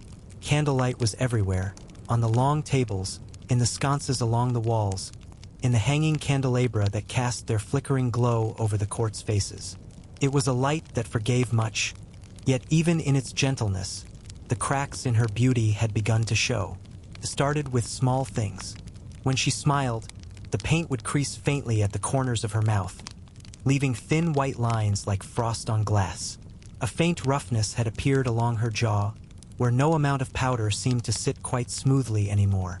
Her maid worked harder, applying extra layers and smoothing them carefully, but the lead white paint, once her most faithful servant, had begun to betray her. There were whispers now, subtle but present, not of her fading beauty, not yet, but of how she seemed more tired than before, how she left the hall earlier, how she sometimes pressed a hand to her temple as if to steady herself. Those closest to her knew she suffered headaches that could last for days, and that her appetite had grown uncertain, food tasting faintly metallic on her tongue. But still, she would not appear without the paint. One evening, when a sudden bout of weakness left her pale even beneath its pallor, she leaned against the back of her chair in the great hall, smiling faintly at the talk around her, her hand resting lightly on her lap to hide its tremor. From across the room, no one could tell. The mask still worked. Only in her chamber did the truth come free. The cloth that wiped away the day's beauty showed streaks of white, red, and the faint shimmer of sweat. Beneath it, her skin seemed thinner than ever, its tone uneven and its warmth sapped. She gazed at her reflection for a long while that night, tracing the hollows at her cheeks with one careful fingertip. Yet when morning came, she sat before her table once more, the jars open, the brush in her hand. It was not vanity alone that bound her to the ritual. It was the knowledge that the court saw only what she gave them to see. To arrive barefaced would be to invite questions she could never answer without losing her place entirely. And so, the poison was painted on again, and the day began as it always had, as though nothing at all had changed. The feast for the visiting nobles was meant to be a display of splendor. Polished silver on the tables, garlands strung along the gallery railings, and every face in the hall brightened by candle and firelight. She was seated near the high table, where her presence would be most visible, and where the glow of the torches would catch the pale curve of her cheek. The compliments came as they always had, soft, murmured as guests bent close to speak, their eyes glancing over her painted face. Yet beneath the polite words there was something different now, a flicker of hesitation, as if each admirer were also measuring the effort behind the perfection. A lady beside her, one skilled in courtly observation, let her gaze linger a moment too long. "You do not often take wine," she said lightly, her tone meant for idle conversation. But the question beneath it was clear. She smiled and deflected, saying she preferred to keep her head clear for talk, though in truth the wine's sharpness had begun to bring her headaches more swiftly. Others noticed her reluctance to join the dancing, her preference for remaining seated, her careful way of turning her head so the light struck her face just so. It was not that her beauty had vanished. It still drew the room toward her, but it now seemed like a flame that must be shielded, tended carefully lest it flicker out.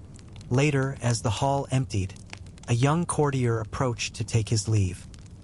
He bowed low, but when he rose, his eyes searched hers for a heartbeat longer than politeness required. She wondered, not for the first time, whether he looked for the woman herself or for the paint that concealed her. In her chamber that night, she washed away the day's mask and studied her reflection. The skin beneath was paler still, not with the delicate bloom of youth, but with the bloodless hue of something slowly fading. Yet her eyes, though ringed with shadows, still carried the light that had drawn people to her from the first. She touched the jars on the table, each one a promise and a threat. Tomorrow she would open them again, for she could not yet bear the thought of walking into the hall without her painted armor. But the glances she had received tonight told her that the court's gaze was no longer only adoring. It was beginning to weigh, to wonder, to watch. The winter deepened, and with it came the cold that crept into every chamber, settling even beneath the tapestries. She rose one morning to find her hands trembling so badly she could not at first lift the brush. Her maid stood nearby in silence, watching as she steadied her grip and dipped into the jar of white paint. The powder spread unevenly across her cheek. She smoothed it with the back of her hand, but the skin beneath was dry, almost flaking, and the paint clung in small ridges rather than lying in its usual smooth veil. No amount of blending could hide the change. She set the brush down, her breath coming faster than the simple effort should demand. That evening in the great hall, she sat as always in the softest light available. But the air was warm from the fire, and she felt the paint growing heavier, almost sliding from her skin. When she excused herself early, she caught sight of herself in the narrow glass of the passageway. The white mask streaked faintly along her temple, the natural color beneath peeking through like a wound in a painted wall. It was the first time she had seen her own face as the court might, part beauty, part ruin. In her chamber, she did not call for the cloth. She sat instead in the dim light, feeling the weight of the day's paint, the faint pulse in her temples, the weakness in her limbs. It came to her, in that stillness, that the choice was no longer between beauty and plainness, but between beauty and life. The jars remained on the table, their contents undisturbed. For the first time in years, she went to bed without remaking her face for the next day. She lay with her cheek against the pillow, feeling the linen cool against bare skin, unpainted and unguarded. Whether the court would see her again in her natural hue, she did not yet know. But as she closed her eyes, she felt an unfamiliar lightness, as though she had set down a burden she had been carrying so long she no longer remembered its shape. The poison had been her crown. Now, perhaps she could learn to live without it. And yet, beyond this quiet chamber, the world's demands remained. Beauty was not measured by the face alone. The shape of the body, the curve of the waist, the drape of garments, all waited their turn to be judged. In the halls beyond, the seamstresses whispered of new fashions, and the soft tyranny of the laces would soon draw in another breath. The castle awoke slowly, the light of dawn spilling first across the highest battlements, then creeping down to touch the narrow windows of the upper chambers. In one of these, a fire already burned low in the hearth, its warmth competing with the chill that clung to the stone floor. Two women stood beside a long oaken table, their hands busy with lengths of silk, linen, and whalebone. This was no idle mending. They were shaping a garment meant to remake the body itself, a bodice that would draw the waist inward until it seemed impossibly small. The lines of the torso swept into the fashion of the hour. The art of such shaping was both delicate and relentless. First came the lining, cut to fit closely but without ease. Then the stiffeners, thin slats of whalebone smoothed and polished until they would press against the body without splintering. These were sewn into narrow channels, each stitch pulling the fabric tighter, each seam meant to resist the strain it would soon endure. By the time the garment was finished, it was less a piece of clothing than a frame, a structure into which the body would be pressed and held. The laces at the back were strong as rope, their ends tipped with metal to guide them through the eyelets. When drawn tight, they would pull the bodice closed like the covers of a book, each tug reducing the breath by a fraction. In the chamber next door, the lady for whom it was made stood before a mirror, dressed only in her shift. She watched as her maid carried in the new bodice and felt the familiar mixture of anticipation and dread. The garment promised a silhouette that would turn heads in the great hall, yet it also meant hours, entire days, of careful, measured breathing, of never bending too quickly, of learning to sit without strain. The lacing began slowly, each pull deliberate. The maid's hands were steady, but the pressure grew with every pass of the cord, the fabric drawing in until the lady's waist felt no longer her own. She closed her eyes for a moment, letting her ribs adjust, her shoulders settling into the posture the bodice demanded. When the laces were tied, the change was undeniable. In the mirror, her waist appeared a hand's breadth narrower, her figure rising from it in smooth, unbroken curves. The garment had claimed its victory, reshaping her as completely as any paint or powder might reshape a face. But as she walked toward the window, the stiffness reminded her of the cost, a reminder that beauty, here, was always worn with discipline, and that even the simple act of breathing could be made into an exercise of will. In the great houses, a bodice was a thing of precision, cut from the finest imported silk or brocade, lined with soft linen, and stiffened with whalebone that had traveled half a world to rest against a noblewoman's ribs. The seams were finished with narrow braid, the laces tipped with silver. The garment was as much a declaration of status as of beauty, for its very making required time, skill, and costly materials. But the desire for the small waist was not confined to the halls of the nobility. In the town below the castle walls, women of humbler means found their own ways to mimic the shape that courtly fashion demanded. Some used heavy canvas stiffened with reeds or willow splints. Others padded the hips of their skirts to exaggerate the narrowing above. What could not be afforded in silk was recreated in wool or stout linen, dyed as richly as the purse allowed. In one such cottage, a seamstress sat at her workbench, her needle darting in and out of the fabric. She had studied the noble styles, watching from the shadows at market days and feast processions, committing each detail to memory. The bodice she was making today was for a merchant's wife, a woman who would never be mistaken for a duchess, but who wished, at least in outline, to carry the same air of refinement. Instead of whalebone, the channels were filled with strips of seasoned ash, sanded smooth. The fabric was sturdy wool, dyed a deep green, with a lining of unbleached linen. It would hold the body firmly enough to create the desired shape, though not so tightly as to steal the breath entirely. The merchant's wife would still need to walk the steep streets of the town, and for that, some freedom was necessary. There was a quiet ingenuity in these imitations. A clever seamstress could use the cut of a garment to suggest more than it actually imposed. A slightly higher waistline to make the torso seem longer, a narrow belt to emphasize the curve inward. Fashion here was as much about illusion as it was about reality. Yet whether the bodice was sewn in a castle chamber or a cottage kitchen, the principle remained. Beauty demanded shaping, and shaping required constraint. The body was not simply dressed. It was managed, molded, and made to serve the eye's expectation. And in every household, from the great hall to the smallest hearth, there was the same ritual each morning. The pulling of laces, the patient adjustment of posture, the measured breath as the day began within a frame not entirely one's own. The morning hours were easiest. Freshly laced and still accustomed to the day's constraint, a lady could glide through the halls with the measured grace that fashion required. Her steps were unhurried, her back straight, her shoulders drawn subtly back by the bodice's cut. In such moments, the garment seemed not a burden but an ally, reminding her with each breath of the elegance she presented. It was in the longer hours, the midday meals, the walks through the gallery, the lingering conversations in drafty corridors, that the true discipline began. The bodice allowed only shallow breathing, so that even a brief climb up a narrow stair left the heart beating quickly.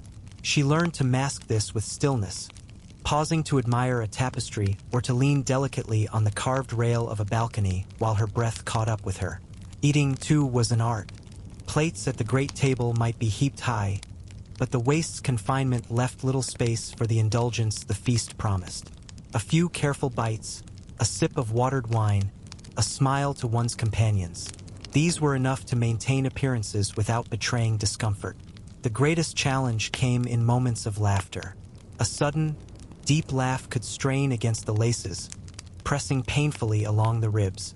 In private, among trusted friends, she might unlace her bodice halfway for relief, but in public she learned to let her amusement show in her eyes and voice rather than in the movement of her breath. The garment did not rest, even when she sat. In the long hours of embroidery or reading by the window, its stiffness shaped her posture until the muscles of her back ached faintly by dusk. To lean forward was to feel the resistance of the whalebone. To slouch was impossible. And yet, for all this, the small waist was its own reward.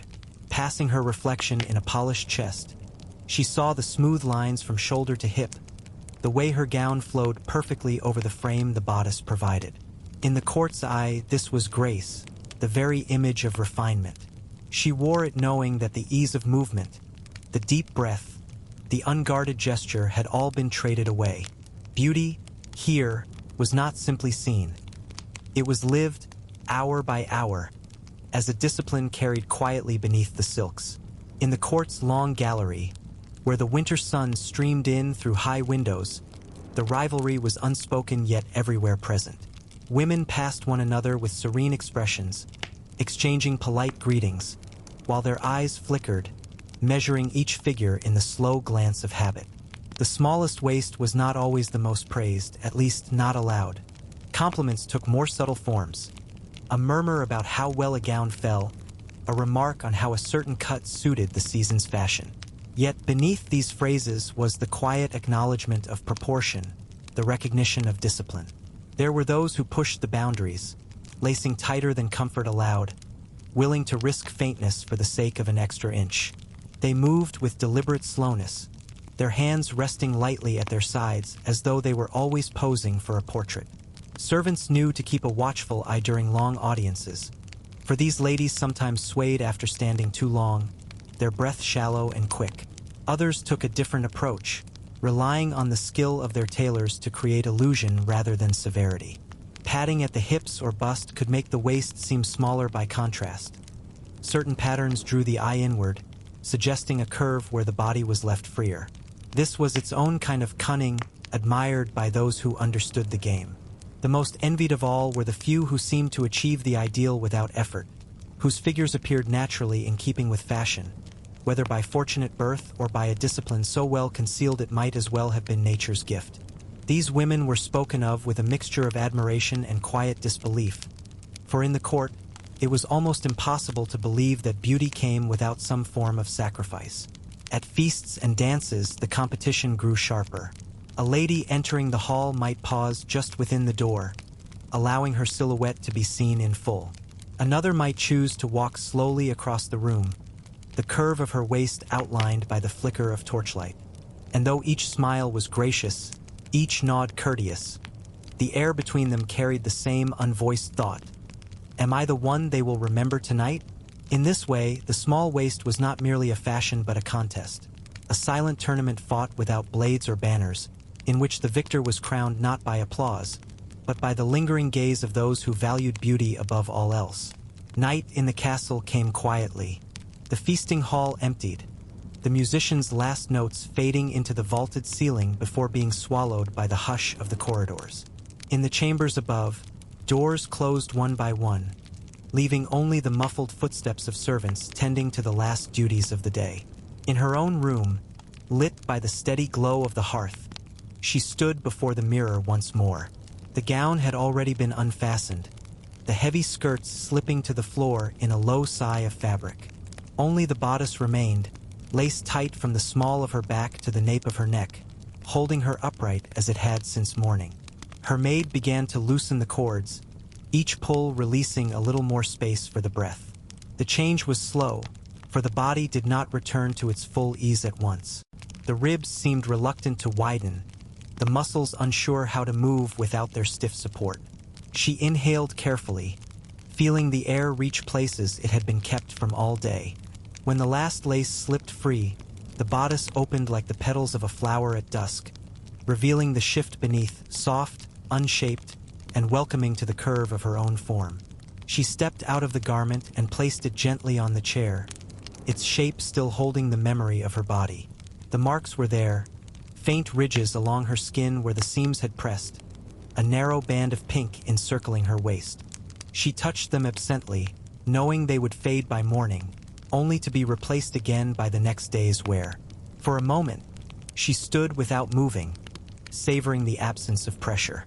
Her breathing deepened, the fire's warmth settling into her chest, the quiet wrapping around her like another garment, one not chosen for its beauty, but for its ease. Beyond the door, the castle slept, and the competition of the day was over. Here, in the privacy of her chamber, she could remember that her body was her own, even if only for the span of a night. Tomorrow, the laces would draw in again, and she would step once more into the narrow shape the world had chosen for her. But for now, there was only the soft beating of her heart, steady and unbound. In the candlelit courts of the Middle Ages, the smile was not given lightly. Words could be rehearsed, gestures copied, but a smile carried the weight of the self, a flash of warmth or favor that could lift a man's fortune or deepen a rival's envy. It was the softest weapon in the armory of beauty, and perhaps the most dangerous. Yet to wield it well, one needed the tools of care. A smile marred by stained teeth or sour breath could undo all the elegance of dress, all the art of posture and gaze. And so, in chambers both rich and humble, quiet rituals arose to tend the mouth, though few spoke of them openly. In a lady's coffer might be found a small jar of powdered sage leaves, dried and ground fine, mixed with salt to scour the teeth clean. Another held crushed mint or rosemary, stirred into wine for rinsing. For those of higher station, there were imported luxuries: cloves from the east, cinnamon bark, or the pale, fragrant resin of mastic, all believed to sweeten the breath and strengthen the gums. These preparations were not without cost.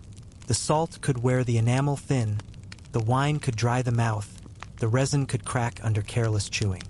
But they were seen as necessary sacrifices, for the court was an attentive audience, and the mouth was always in view when words or laughter were shared. In some towns, apothecaries sold pastes made with honey and powdered coral, promising both to whiten and to fortify. Others offered small cakes of pressed herbs to be chewed discreetly before an audience. The results were uneven, yet the effort itself was a mark of refinement.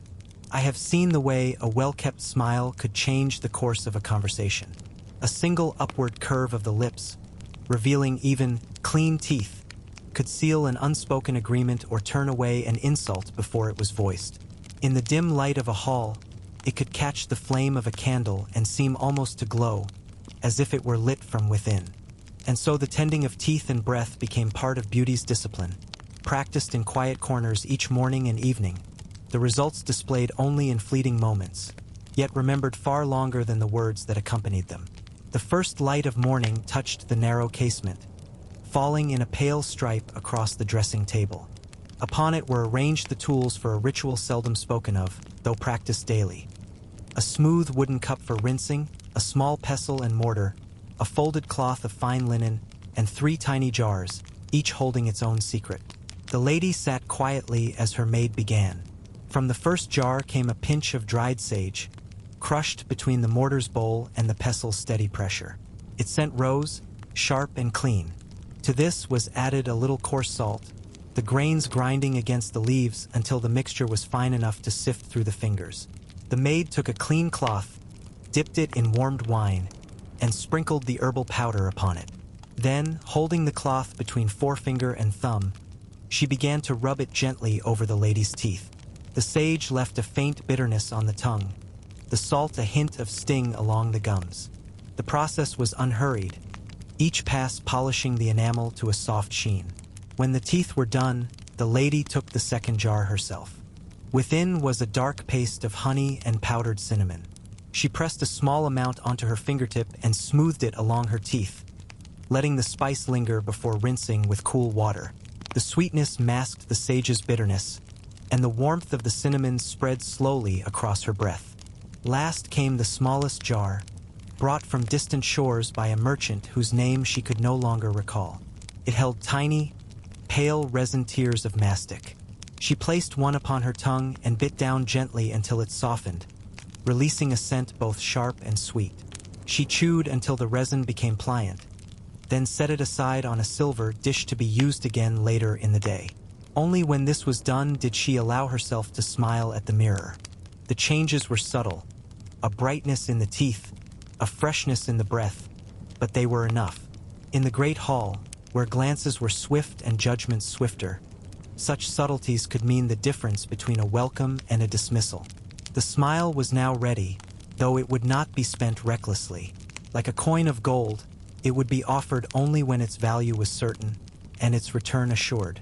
In the narrow lanes beyond the castle walls, where the air was touched with the scent of baking bread and the smoke of early hearths, the tending of teeth was no less important, though the means were far simpler. Here, there were no jars of cinnamon from the east, no resin tears brought across the sea. Yet the desire to keep a smile pleasing was shared by every woman who hoped to be remembered kindly. A merchant's wife might begin her day by rinsing her mouth with a strong infusion of mint, steeped overnight in rainwater drawn from the barrel behind her house. The taste was brisk, the chill a shock to the tongue, but it left a freshness that lasted until the first meal. In smaller cottages, women gathered handfuls of sage or parsley from their gardens, chewing the leaves slowly before spitting them into the fire. The heat released a fragrant smoke, believed to carry away both foul breath and ill fortune. Children, curious, would mimic the ritual, though more often they swallowed the leaves, wrinkling their noses at the bitterness. Some households relied on a length of rough linen wrapped around the finger, dipped in vinegar and rubbed along the teeth. The vinegar's bite was unpleasant, yet it was thought to dissolve stains and strengthen the gums. Others used ashes from the hearth, the fine white kind left after burning applewood, mixed with a drop of honey to make a paste. These methods were not without their risks. Vinegar could wear the enamel thin, ashes could scratch the surface of the teeth. But for many, they were the only tools at hand, and they were used faithfully, for a clean mouth was a mark of self-respect, whatever one's station. The smiles in these streets were often fewer and smaller than those in the court, reserved for moments of genuine warmth rather than social display.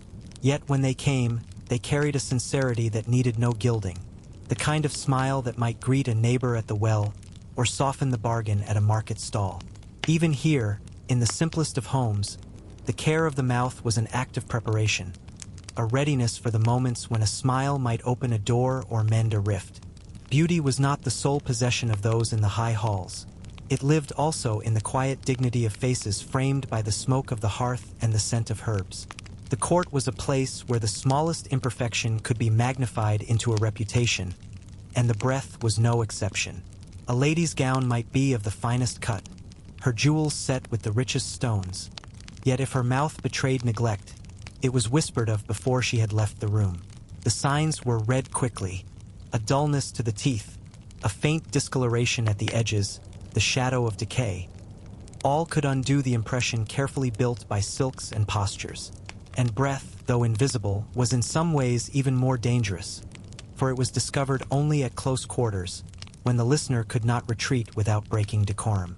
I have seen the court's subtle cruelties in such matters. A man of influence, leaning near to hear a woman's words, would shift slightly away, his expression unchanged, but his eyes darting toward the next companion. Or a lady, offered a jest by a rival, would smile with her lips pressed tight, avoiding the risk of sharing air. These small evasions, repeated and noticed, could erode a person's standing as surely as any scandal. There were remedies for such failings, though few could be used without drawing attention. A discreet bite of clove, a sip from a cup scented with mint or marjoram, a handkerchief dabbed with rosewater held briefly to the lips. All were weapons against the silent foe. Yet the knowledge that one was being guarded against could sting more sharply than the flaw itself. The greatest danger lay in being thought careless. For in the eyes of the court, neglect of one's breath or teeth was not merely a lapse in beauty. It was a sign of disorder in the self, a crack in the polish that suggested other, less visible faults. To be known for such a flaw was to be marked, and once marked, seldom forgiven. And so, even in moments of joy or distraction, the wise courtier kept one thought always near: that beauty was not only seen but breathed, and that the air one carried between words could speak as clearly as any phrase. The passing years are gentle in some ways, yet merciless in others. They touch the hair with silver, soften the lines of the jaw, and, slowly, they claim the teeth one by one. In the early stages, it is easy to disguise the loss. A tooth gone from the back may be hidden by the lips, a gap in the side concealed by a careful angle of the face. Smiles become smaller, laughter more contained. The habit of concealment grows until it is no longer a choice, but a reflex. Among those of great wealth, there were attempts to restore what time had taken. Carved ivory, polished bone, and even small plates of silver were fitted to replace missing teeth. These were rarely comfortable, and they carried their own risks, for the metal could sour the breath, and the ivory could crack or stain. Still, to keep the fullness of the smile was worth such discomforts to those whose position depended on it. Others turned to subtler measures. The lips might be stained a deeper hue to draw the eye away from the teeth. Conversation might be filled with listening rather than speaking, allowing others to fill the space where the smile once worked its magic. The art of presence shifted, relying more on the eyes, the tilt of the head, the grace of a hand's movement. Yet I have seen beauty remain, even in the absence of youth's perfection. A smile may lose its whiteness, its symmetry, its fullness, and still it may warm the heart when it is given without calculation. There is a charm in the smile that belongs wholly to the moment, carrying the weight of memory, of years lived and lessons learned. In the twilight of life, when the court's gaze turns toward the next generation, the smile becomes less a weapon and more a gift. It is offered more freely and received more gently. Those who once guarded it fiercely let it bloom without thought, for by then it is no longer the teeth alone that matter, but the person who remains behind them. And so, in the end, the smile returns to what it was before fashion claimed it. A simple curve of the lips, shaped not by sage or salt, but by the quiet wish to share a little warmth before the candle burns low. Before a word was spoken, before a glance could be exchanged, the first impression in the great hall was often carried on the air. A faint drift of scent, caught in the movement of a gown or the turning of a head, could linger in the mind as surely as the sound of a name. In the medieval court, fragrance was not merely a luxury. It was a language, a herald that arrived before its bearer. The perfumes of the age were complex things, born of gardens, kitchens, and the farthest reaches of trade. Roses from the cloister gardens yielded their petals to the still. Lavender from the fields beyond the walls was dried in airy bundles. Jasmine arrived pressed between layers of wax from warmer lands. These were not idle flowers. They were ingredients in a craft as precise as any goldsmith's art. In the quiet rooms of the perfumer, glass flasks caught the sunlight, each holding a liquid tinted faintly with the essence it contained. Oils from almonds, olives, or rare sesame formed the base, into which petals, leaves, and resins were steeped. The scent deepened over days or weeks, absorbing not only the nature of the plant, but the memory of the vessel, the air, and the hands that worked it. A noblewoman might keep her perfume in a small vial of silver or crystal, the stopper sealed with wax to preserve the fragrance. She would touch it to the hollow of her throat, the pulse at her wrists, perhaps the edge of her hairline. Never too much, for the goal was not to fill the room, but to leave a trace that drew others closer. To be scented was to be marked as refined. Only those with leisure could afford to carry the breath of summer's garden into the heart of winter, and only those with wealth could command the faraway spices that deepened the perfume's character. A trace of ambergris, a drop of myrrh. These were as much signs of power as the jewels on one's fingers. And yet, for all its art, perfume was also fleeting. A turn in the corridor, a gust from an open door, and it was gone. This was its secret power, to remain in memory longer than it lasted on the skin, to haunt the senses like a half-heard song. The perfumer's workshop was not large, yet it seemed to hold the air of a dozen summers. Even in the gray of winter, the room breathed warmth and sweetness, the mingled scents of flowers, herbs, and spice forming a tapestry too fine to name in a single breath. Shelves lined the walls, each crowded with jars, flasks, and stoppered bottles. Some held clear oil, waiting to be infused. Others cradled petals steeping in their slow surrender, their colors leaching into the liquid, their fragrance deepening each day. There were darker vessels too, where resins melted gently over a brazier. Myrrh, frankincense, and storax, each releasing a smoke that twined through the rafters. The work was patient and exacting. Fresh rose petals were gathered in the cool of morning, when their scent was richest, and spread upon fine linen to dry. Once ready, they were sealed in earthen jars with oil and left to rest in a warm corner, turned every few days so the petals might yield their spirit evenly. For stronger scents, the perfumer used the art of distillation. A copper alembic sat in the corner, its curves gleaming in the firelight. Here, steam coaxed fragrance from herbs and blossoms, carrying it through a narrow neck to cool and condense into aromatic waters. These were delicate, fleeting things used within days, for their light would fade if kept too long. To bind a perfume so it lingered, heavier oils or rare fixatives were needed. Civet from the African cat, ambergris from the belly of the whale, musk from the deer of distant forests, each costly, each carefully weighed.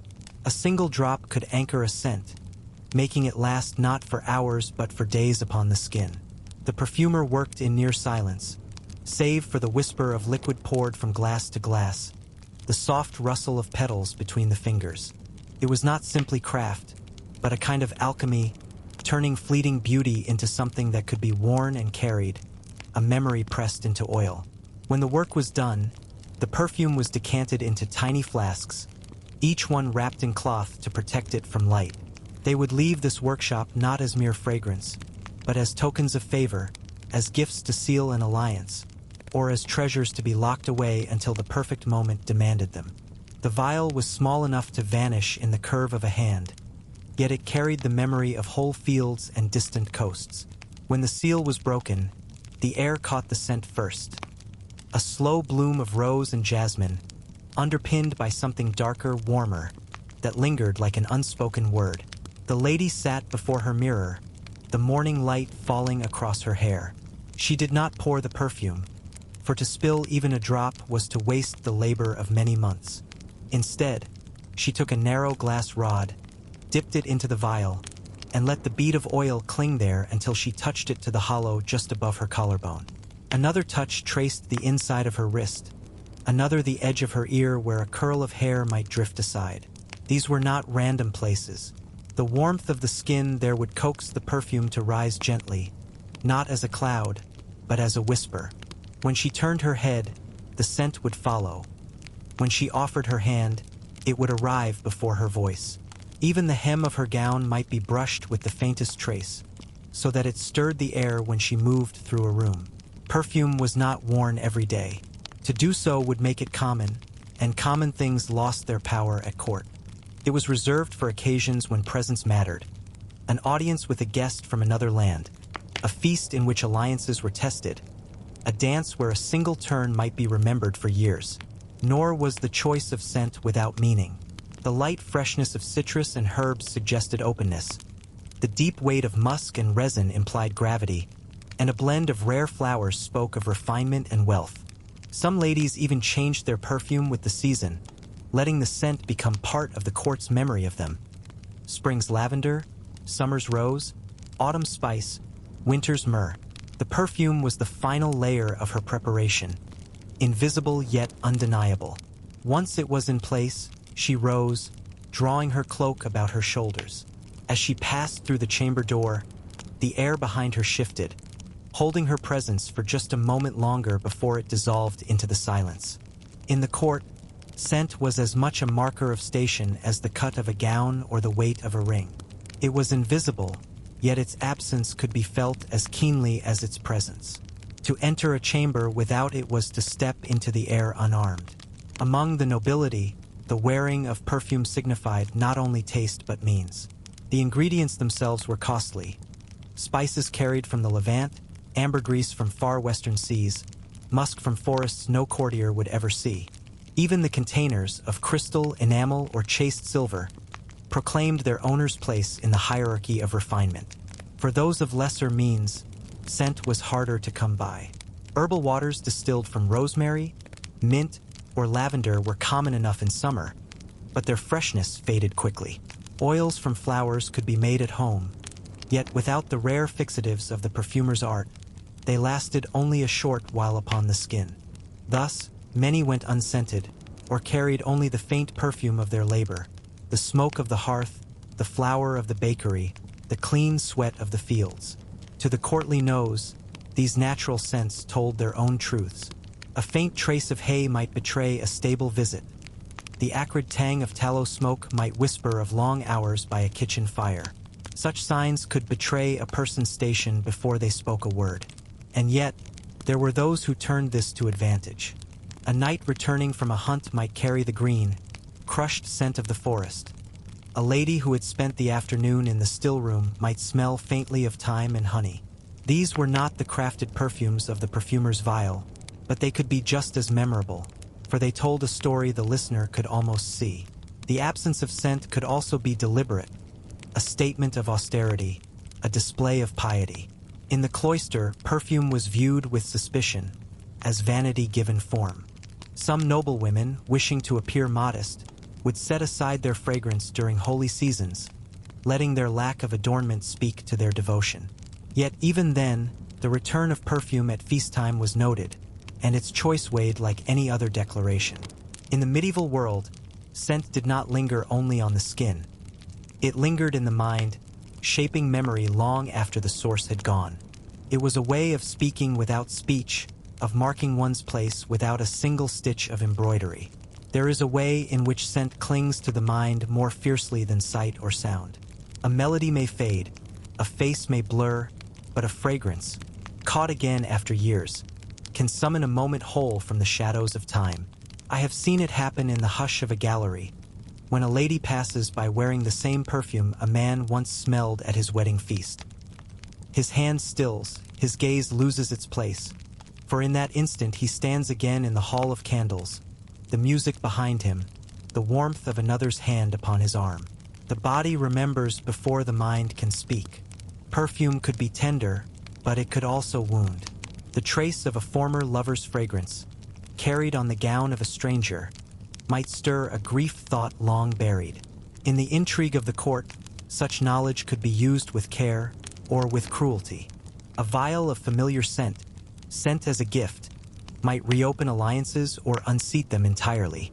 There were those who guarded their personal fragrance as one guards a name, revealing it only in trusted company. Others changed it with the seasons or the tides of politics, knowing that to be recognized by scent alone was both a power and a vulnerability. For once the perfume was known, its wearer could never quite escape the presence it carried. In private, a lady might keep a small scrap of cloth, wrapped in waxed paper, that still held the fragrance of a day she wished to keep close. The birth of a child, the first dance of a marriage, a meeting at dusk when the air was heavy with promise. She would open it only when alone, letting the memory rise and fade again like the slow breath of the sea. And so perfume, like beauty itself, was never fixed. It lived in the space between the wearer and the world, in the brief, invisible thread that tied them together. It was at once a mask and a truth, a presence and a shadow, and when it was gone, it left a shape in the air, an emptiness that seemed to remember what had been there. In the medieval imagination, the skin was more than the body's covering. It was a canvas on which health, purity, and grace were painted. Pale, unblemished skin was the ideal in many courts, for it spoke of a life untouched by hard labor or harsh sun. Yet beneath this still surface lay a world of effort, as deliberate as the crafting of a gown or the blending of a perfume. The hands, the face, the neck, these were the most carefully guarded. A noble woman might wear long sleeves even in summer, not for modesty alone, but to keep the sun from bronzing her arms. Wide-brimmed hats and veils shielded the face, for a single freckle could be seen as a flaw, a sign of too much time in the open air. In the still rooms of great houses, preparations for the skin were made alongside medicines and perfumes. Almonds were ground into fine meal for cleansing. Honey was stirred into warmed milk to soften and soothe. For whitening, some used powdered lead or chalk, mixing it with vinegar to make a paste. These were dangerous arts. The lead could sink into the skin, stealing health even as it lent its pale sheen. Yet the mirror's verdict often outweighed the counsel of caution. Men, too, attended to their skin, though with less artifice. A knight might rinse his face in rosewater before a feast, or rub a little oil into his hands to ease the dryness from long hours in the saddle. For both sexes, the appearance of health, smooth, even skin without visible strain, was as much a social currency as gold. To touch was to know the truth. In the court, a hand offered in greeting could betray its owner. Soft and warm from indoor life, or roughened by the press of tools and reins. Those who lived close to the earth could not easily hide the marks it left upon them, though some tried, coating their hands in mixtures of wax and oil overnight, hoping to rise with the lines softened. And always there was the quiet tension between appearance and reality, the knowledge that what seemed effortless was often the work of many hours, and that the glow of health might be borrowed from substances that took as much as they gave. The first task upon waking was not to dress, but to tend the face and hands, the true heralds of beauty. The chamber was still cool from the night, the shutters drawn against the morning sun. A low table near the bed held the tools of the ritual: a basin of warmed rainwater, a folded cloth of fine linen, and a small tray bearing bowls of powders and pastes. The maid began by pouring the water over a bundle of dried herbs, chamomile for calmness, rose petals for scent, and a little marjoram to rouse the senses. The steam rose faintly, curling in the dim air. The lady leaned over it, drawing the warmth into her skin, letting the pores open to receive what was to come. From one bowl came a paste of ground almonds and milk, mixed to a smooth cream. The maid spread it gently over the face and throat, her fingers moving in small circles. The almond meal smoothed the skin while the milk softened it, leaving a faint sweetness in the air. After a few minutes, it was wiped away with the damp cloth, revealing a surface freshened but not stripped. Next came the whitening wash, a careful blend of rice powder and crushed lily root, stirred into cool water until it clouded. This was patted onto the skin with a separate cloth, lending the faintest pallor, just enough to catch the eye in the dim light of the hall. The lady's expression never changed during this step, though she knew the risk. The powders were gentle enough for now, but other women used mixtures of chalk or white lead, courting beauty with hazard. The hands were treated last. A mixture of honey and soft beeswax was warmed and smoothed over the fingers, then covered with linen gloves for a few minutes to seal in the moisture. When the gloves were removed, the skin beneath was supple, the nails faintly scented of wax and wildflower. When the ritual ended, the lady sat back in her chair. Her skin bore the faint sheen of care, not paint, the kind of finish that whispered refinement without seeming to announce it. It would be the base upon which the rest of the day's preparations were built, as invisible and essential as the first threads in a tapestry. Not all methods for perfect skin were gentle. Beneath the polite whispers of the court ran a quieter stream of knowledge. Recipes and remedies passed from hand to hand, each promising a beauty brighter than nature allowed, and each exacting a hidden toll. The most coveted whiteners were also the most perilous. Powdered white lead, mixed with vinegar into a paste, could smooth over blemishes and lend a gleaming pallor to the face. In the glow of candlelight it was flawless, the skin seeming almost luminous. But the lead did not stay upon the surface. It sank slowly into the flesh, bringing with it a creeping fatigue, a faint trembling in the hands, and in time, the very dullness it was meant to erase. Mercury, too, found its place in the stillroom jars. In small amounts, it was blended with herbs to lighten the skin and remove freckles. The results could be swift, a few days, and the marks might fade. Yet Mercury was a restless guest, traveling unseen through the body, leaving headaches, frailty, and a strange, restless sleep in its wake. Some women took to bathing the face in buttermilk or whey each evening, believing it would draw out the heat and soften the skin. These were harmless enough, though slower to work, and so often abandoned in favor of more immediate and more dangerous solutions. There were even accounts of sleeping in masks made from egg white and powdered alum, the mixture drying into a thin shell that tightened the skin overnight.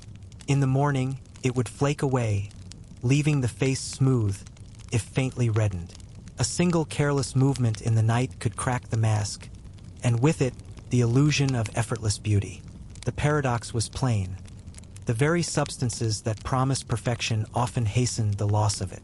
Yet the court rewarded appearance, not longevity. A flawless complexion at 20 might open doors that would never close, even if the price was paid in the years to come. And so, many chose to accept the bargain, trusting that the glow of the present was worth the shadow it might cast ahead. After all, in a world where beauty was currency, what use was caution if it left the purse empty? The courtly gaze fell upon men as surely as upon women, though the standards it set were shaped by different virtues. A knight's skin was not expected to match the pale stillness of a lady's. It was to bear the imprint of vigor, the suggestion of time spent in the open air, yet without the coarseness of a laborer's complexion. For those of noble birth, the balance was delicate. Too much sun, and the skin would brown and roughen, suggesting neglect of refinement. Too little, and it would pale into a softness thought unmanly, better suited to the cloister than the hall. The ideal was a warm, even tone, free of blemish, with the glow of health visible at the cheek. Men's skin care was plainer, though not without ritual. A morning rinse in cold water was common, believed to strengthen the flesh and sharpen the spirit. For those returning from the hunt or the tilt yard, a basin of warm water scented with rosemary or bay leaves was set out, the steam rising to ease the wind's bite from the face. Shaving was another quiet art, requiring skill from both the man and the servant who performed it. The skin was softened first with warm water or animal fat, the hair lifted by a cloth rubbed briskly against the grain. A sharp blade followed, kept oiled and honed, for a single slip could leave a mark that spoke of carelessness. Afterward, a rinse in cool water closed the pores, and a dab of rosewater left the skin faintly perfumed. In the higher courts, men might use ointments to smooth their hands and face, beeswax and olive oil for moisture, or barley meal mixed with honey to soothe after sun and wind. Some even whitened their skin slightly, though this was done discreetly, lest it seem too close to the arts of women's beauty. Touch was a part of this judgment as well. A man's handshake, though not yet the common greeting it would become in later centuries, still conveyed much when offered: the firmness of grip, the warmth of the palm, the absence of callus or the presence of a swordsman's hardened knuckles. If women's skin spoke of preservation, men's spoke of readiness, the ability to act, to endure, yet to arrive in the hall without the marks of hardship clouding the image of command. It was a different kind of art, but no less deliberate. Time, like a slow tide, reshapes all shores. The skin, which in youth seemed unchanging, begins to carry the marks of each passing season. For both men and women, this was the most delicate test of beauty, for it could not be hidden forever, nor entirely undone. Illness left its traces first: a sallowness after a fever, faint hollows beneath the eyes, or a dryness that even the richest ointments could not fully restore. Those who had once glowed with health might see their skin grow thinner, the blue of the veins rising faintly beneath, as if the body were lit from within by a cooler light. For women, the court's ideals often grew less forgiving with age. The pale smoothness once prized might give way to fine lines around the mouth and eyes, deepened by years of smiles or frowns. Some sought to fill these lines with powders or oils, softening the contrast, while others masked them beneath a heavier whitened paste. Yet there were those who embraced the change, letting their beauty shift into one of expression rather than perfection, the kind that comes from a face that has lived, not merely been seen. Men were spared the demand for flawless skin, yet they too felt the quiet judgment. A once bright complexion might grow ruddy with age, or marked by the sunspots of many hunts. The firmness of youth gave way to a looser softness along the jaw, a reminder that strength was no longer their only currency. Some leaned into this transformation, cultivating an air of wisdom and gravitas that age alone could grant. In the end, the glow of health was often less about the absence of flaws than the presence of vitality. A steady gaze, a warm touch, a skin that still caught the light in its own way, these could hold more weight than the pale perfection of youth. In quieter moments, I have seen beauty in the weathered face of an elder, the skin lined like a well-worn map, each crease leading to a memory. The medieval world might have measured beauty by a rigid standard, but the truth was more fluid. The skin, for all its fragility, could hold a lifetime's worth of grace, if only one learned to see it in the shifting light of the years. In the courts of the Middle Ages, beauty was not always revealed in full. Sometimes it was made more powerful by what was withheld. The veil, the hood, the lowered gaze. These were not merely markers of modesty, but instruments in the art of presence, shaping desire and commanding respect without the need for a single word. A veil could be a whisper or a wall. A fine silk, it might soften the features, allowing only hints of the skin beneath, the pale curve of a cheek, the outline of the lips when the light caught just so. Of heavier linen or wool, it could conceal all but the eyes, forcing the gaze to search for expression in the smallest flicker of movement. In many courts, to go unveiled was a statement deliberate and loud. It suggested confidence, sometimes even defiance, and in the wrong moment it could be read as vanity. The reverse was also true. To keep the face hidden in situations where openness was expected could stir whispers of aloofness or mistrust. Every choice of covering spoke in the language of the hall, and everyone there was fluent in it. The gaze, too, was part of this quiet negotiation. To meet another's eyes directly could be taken as boldness, even aggression, depending on the rank of those involved. A brief glance, quickly lowered, suggested respect or coyness, if paired with the faintest smile. A steady gaze held longer than custom allowed was a calculated risk, one that could tip the balance of a conversation in ways both dangerous and rewarding. In the world of medieval beauty, to be seen was often to be assessed. The veil and the gaze offered tools of control, allowing one to choose not only how much was shown, but in what manner it was given. A flash of the eyes from beneath a veil could carry more weight than an hour's conversation. The suggestion of a smile could linger longer than its full display. And so, concealment was never simply about hiding. It was about shaping, deciding which parts of the self to offer, and which to keep in reserve, leaving the rest to imagination. The making of a veil was a quieter craft than the making of a gown, yet no less steeped in meaning. Its lightness could deceive the eye, a strip of cloth no wider than a forearm, no longer than the length from crown to breast, but it carried the weight of centuries of custom. The choice of fabric spoke first. In the high courts, the most prized veils were of sheer silk, so fine they could be drawn through a ring. Such cloth was rare, carried over land and sea at great expense, its threads shimmering like pale water in the light. A lady wearing such a veil announced her place without uttering a word. For others, linen served well. It could be woven to an airy thinness, or left more opaque for modesty's sake. Wool, though warmer, was less common for court wear. Its heavier drapes suited more to travel or to colder, plainer households.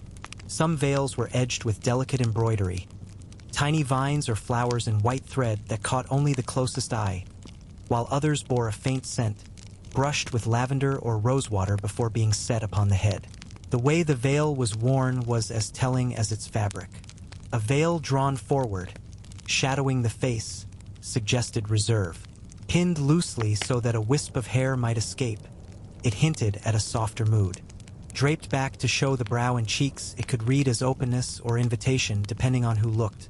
Pins of silver or gold, set with pearls or glass beads, held the fabric in place. These were not merely practical. Their number and quality added another layer to the silent language of display. A lady of wealth might carry enough pins to make the veil a frame for her face, each one catching the light as she turned. In the workshop of a veil maker, bolts of fabric lay folded like clouds, their texture shifting with every touch. The scissors' bite was careful, for the edges must be true and even. To make a veil was to craft not only an ornament, but a shield, one that could hide, reveal, or transform its wearer in the space of a single glance. And when the veil left the maker's hands, it was no longer cloth alone. It became a statement, ready to enter the hall and join the unspoken conversation that had been running there for centuries. The great hall was warm with the press of bodies, the scent of wine and spiced meat heavy in the air. Torches lined the walls, their flames bending as guests passed, sending brief shadows across the faces of those gathered. It was a night of both celebration and calculation, the kind where alliances could be made or broken in the space of a single look. The lady entered quietly, her veil drawn forward just enough to soften the lines of her face. The silk caught the torchlight as she moved, veiling and revealing with each step. She had chosen her covering with care, sheer enough to let the shape of her features be guessed, yet not so transparent as to leave nothing to the imagination. As she approached a cluster of courtiers, she allowed the veil to shift slightly, as if by accident, revealing the curve of her mouth in the moment she offered a polite greeting. Her eyes met those of the man she wished to impress, only for a heartbeat, before lowering with a grace that suggested both respect and reluctance. That glance, brief as it was, became a quiet thread between them in the noise of the hall. When addressed by another, she tilted her head so the veil's edge caught the light, framing her cheek in shadow and glow. It gave her words a softness, as though the cloth itself lent weight to her gentleness. With a rival, however, the veil became a barrier. She kept it drawn a fraction closer, her gaze cooler, revealing less of herself. The game was not without risk. A misjudged reveal could be read as too forward. Too much concealment might seem cold or haughty. Yet in skilled hands, the veil's shifting dance could say more than speech, shaping the impression of a woman without committing her to a single open gesture. By the end of the evening, she had spoken little, yet she had been noticed and remembered. Her veil had carried her through the hall like a banner that was never raised, yet could not be ignored. Not all meanings of the veil were born in the court. Long before silk was drawn across a noblewoman's brow, cloth had been used as a sign of devotion, humility, and separation from the world. In the cloister, veiling was not a choice of mood but a daily obligation. Each fold a reminder of vows taken and worldly desires set aside. Religious influence touched the habits of the laity as well. In many towns, to go bareheaded before entering a church was seen as disrespectful, and women covered their hair not only in worship but in the streets surrounding holy places. The act was not merely practical. It was a gesture of submission, a visible acknowledgement of moral order. For noble women, piety and fashion often intertwined. A lady might choose a heavier veil during Lent, its plain weave a signal of humility, then return to fine-spun silk when the feast days came. The shift would not go unnoticed, for in a society where display was carefully read, every change was a sentence in a silent language. The gaze, too, was shaped by faith. In certain settings, a woman's eyes were expected to remain lowered, not as a sign of fear, but as proof of modest restraint. To look too long into another's face, especially a man's, could be read as impropriety. Thus, the art of glancing became a skill in itself. A look that seemed unintentional, yet landed exactly where it was meant, carrying its message in a breath span before it was gone. In some courts, the religious and the political coexisted uneasily in these customs. A ruler might encourage elaborate veils as a mark of refinement, while a bishop in the same hall spoke against their excess. The lady caught between them learned to adapt, layering meanings in the fabric, letting her veil serve as both ornament and shield, depending on who stood before her. It was in these spaces, where devotion met desire, that the veil's power was most apparent. For to hide was sometimes to proclaim, and to look away was often to see more clearly than those who stared. The veil's greatest strength was not in the hours it was worn, but in the brief, deliberate act of removing it. In that instant, the balance between concealment and revelation shifted entirely, and those watching felt it. A lady might lift her veil at the start of a meal, a simple courtesy to ease conversation. Yet in the gesture there was a quiet intimacy. The cloth, drawn back over her hair, exposed the full light of her face for the first time that evening. The eyes that had been softened by silk were now unshaded, their expression plain, though never without calculation. In private, unveiling could be an even greater signal. A wife greeting her husband after a long absence, a daughter before her father's honored guest, a noblewoman in the confidence of a trusted friend. In each case, the lifting of the veil was an act of offering. It said, "Without words, you may see me as I am." Among strangers, the unveiling could serve as a declaration, particularly in matters of courtship or negotiation. To reveal the full face was to accept the scrutiny it invited, to meet another's gaze without the fabric's shelter. This was not always safe. A poorly chosen moment could give more than was wise, but in skilled hands, it could turn the tide of a conversation, lending sudden warmth or gravity where before there had been only guarded politeness. The veil's removal also had its place in ceremony. At weddings, the lifting of the bride's veil was often the first public acknowledgement of her new role, a shared moment between the couple that the hall was invited to witness. In such settings, the gesture was both symbolic and practical, an opening of one life to another, as simple and as layered as the cloth itself. And when the veil was lowered again, whether at the end of a feast, before stepping into the cold night, or in a final glance over the shoulder, it reclaimed its mysteries. What had been revealed was now memory, held only by those who had seen it, and by the one who had chosen to give it. In this way, the veil was never merely fabric. It was a threshold, a line that the wearer alone could draw, and whose crossing was as much an art as any painting or song. The hall is empty now. The torches gutter low against the stone, and the rushes underfoot are still, no longer stirred by passing feet. The mirrors, such as they are in this age, reflect only the faint glow of embers, their silvered backs holding the shadows of faces that will never return. I have shown you the chambers where perfumes bloomed in stoppered glass, the still rooms where almond and honey met in the palm, the great tables where the veil shaped the unspoken conversation. We have walked together through the delicate rituals of skin and scent, through the politics of gaze and the peril of painted perfection. What lingers is not only the beauty itself, but the weight it carried. To be pale was to be idle. To be scented was to be wealthy. To be unveiled was to be seen. Each standard was a key, yet the lock it opened was rarely freedom. The women and men who lived by these measures bore them like fine garments, admired by all but heavy on the shoulders. In the stillness, it becomes clear that such ideals were not made to be reached. They were made to be chased so that the chase itself would shape the chaser. Even now, in your own hour, perhaps you know the echo of that pursuit, the way beauty can be a mirror that never stops asking for more. But here, in the quiet, the mirror is covered.